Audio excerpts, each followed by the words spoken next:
حضرت سالبہ بن عبد الرحمن میرے کریم محبوب علیہ السلام کے صحابی ہیں، غریب ہیں. غربت بڑی اعلیٰ چیز ہے. ہاں غریبی بڑی نعمت ہے، یہ آزمائش ہے، اس میں کوئی شک نہیں. لیکن قیامت والا دن پتہ چلے گا جب غریب چھلانگ لگا کے جنت میں داخل ہو جائیں گے.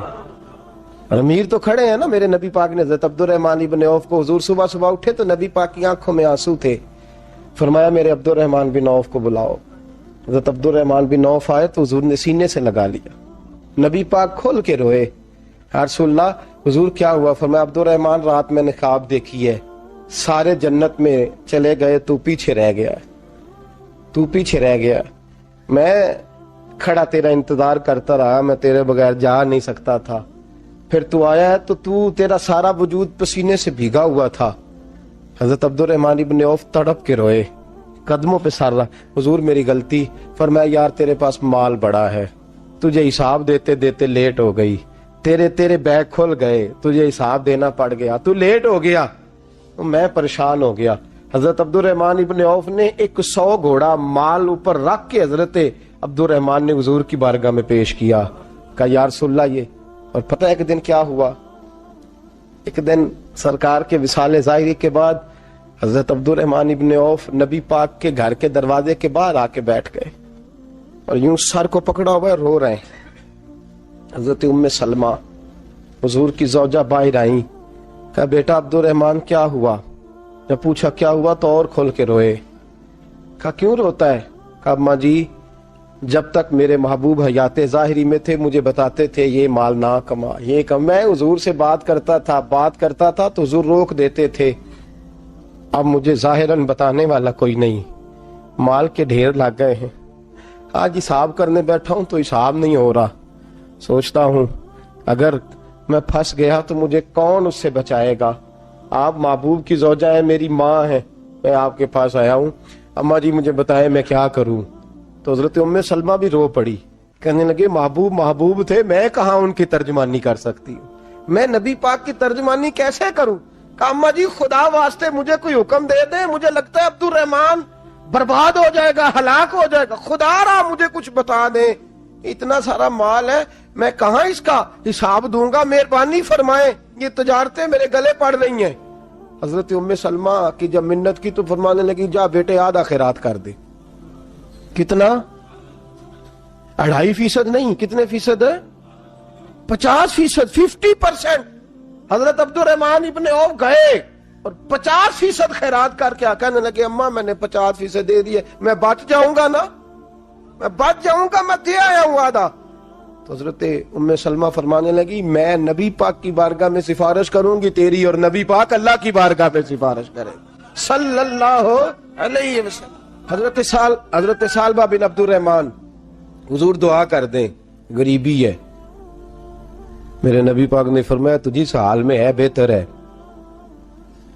کرتے ہیں حضور نہیں دعا کر دیں. فرمایا تجھی اس حال میں ہے. تیسری دفعہ پھر آ گئے، حضور نے دعا کر دی. 4 بکریاں تھیں، چند مہینے گزرے، کچھ تجارت شروع کی، چھوٹے موٹا لین دین شروع کیا تو 40 ہو گئیں. کچھ وقت اور گزرا تو ریوڑ بن گیا، پھر گائیں بھی آ گئیں، پھر اونٹ بھی آ گئے، پھر لائنیں لگ گئی. پھر ہر وقت حضور کے قریب بیٹھنے کو دل کرتا تھا. اب لین دین کے معاملات تھے، اب ذرا طبیعت تھوڑی پیچھے ہٹنے لگی، تھوڑا دل پیچھے ہٹنے لگا.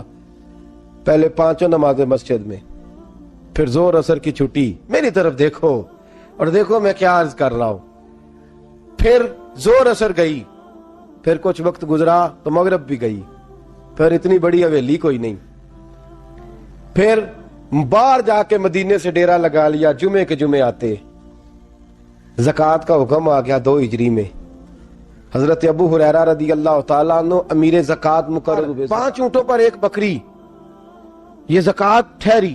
اب جب گئے نا اونٹ گنے اور بکریاں گننے لگے، اوہو 1 کروڑ پہ 2.5 لاکھ کس نے دیا تھا؟ دعا کس نے فرمائی؟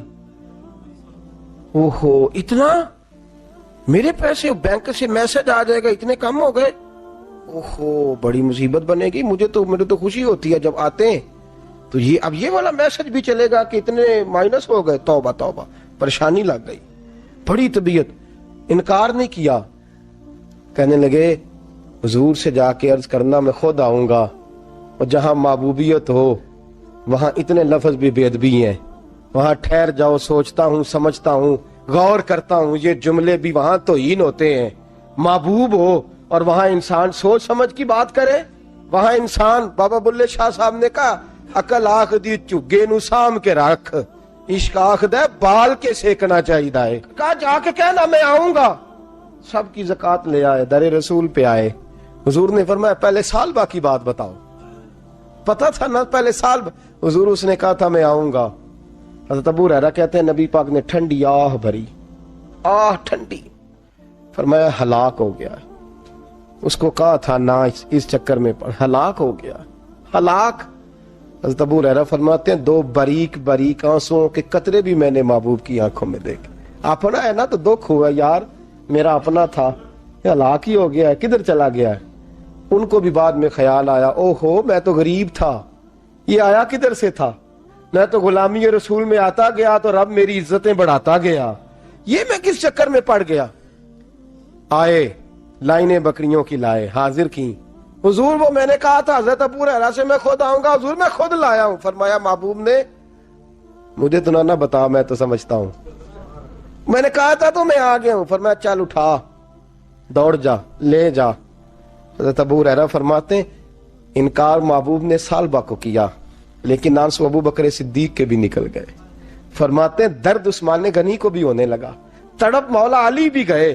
فرمایا جا لے جا، نہیں چاہیے تیرے پیسے۔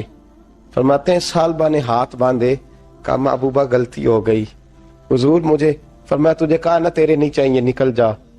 حضرت ابو ہریرہ فرماتے ہیں جب نبی پاک نے رخ پھیرا تو صحابہ کی زبانوں پہ بھی جاری ہو گیا یہ تو ہلاک ہو گیا۔ کہتے ہیں مدینے میں قحط پڑ گیا، محبوب نے فرمایا بلال تو بھی آج لا، ایک خشک چھوارا حضرت بلال کا قبول ہو گیا، لیکن سال با لائنیں لگی یا مال کی، فرمایا جا لے جا تیرا قبول نہیں ہے۔ فرماتے ہیں تڑپتے رہے ساری زندگی اور مال کو دیکھ دیکھ کے آہیں بھرتے رہے، لیکن کریم نے اس تجارت کو قبول، حضرت ابو بکر صدیق کے پاس آئے، سرکار کے وصال حضور قبول فرما لیں۔ فرمایا ساری دنیا کا قبول ہے، جس کا میرے نبی نے قبول نہیں فرمایا میں کیسے قبول کر لوں؟ حضرت عمر فاروق کے پاس آئے، فرمایا نہ تیرا قبول نہیں۔ حضرت عثمان کے زمانے میں وصال ہو گیا۔ عزیز یاد رکھ، تجارت وہ والی کر جو تجھے نجات دے، اس چکر میں نہ پڑ جا جو تجھے الجھا دے، قرآن مجید کی آیت آئی اقترب للناس حسابہم وہم فی غفلۃ معرضون، لوگوں کا حساب قریب آ گیا ہے اور وہ ابھی بھی غفلت میں پڑے ہیں، ابھی بھی 2 کے 4 اور 4 کے 10 کر رہے ہیں، حساب کا وقت قریب آ گیا۔ حضرت انس آئے مسجد سے، ایک صحابی مکان بنا رہے تھے، جھونپڑی تعمیر کر رہے تھے۔ حضرت انس کو پریشان دیکھا، کہنے لگے انس خیر تو ہے، کوئی نئی آیت تو نہیں آئی؟ تو جناب انس کہنے لگے آیت تو آ گئی ہے، رب نے کہہ دیا ہے کہ حساب قریب آ گیا، تیاری کر لو۔ جھونپڑی بنا رہے ہیں، محل نہیں، جھونپڑی بنا رہے تھے، ابھی دیوار کچی مکمل نہیں ہوئی تھی، ہاتھ جھاڑ دیے صحابی نے، ادھر رخ پھیرا تو حضرت انس کہنے لگے کہاں جا رہے ہو؟ کہنے لگے بھئی میں حساب نہیں دے سکتا، میں مصطفیٰ کے پاس جا رہا ہوں، میں نے نہیں دیوار بنانی، بس بھئی میری اس دور سے بس میں کوئی نہیں حساب دے سکتا، میں کمزور ہوں۔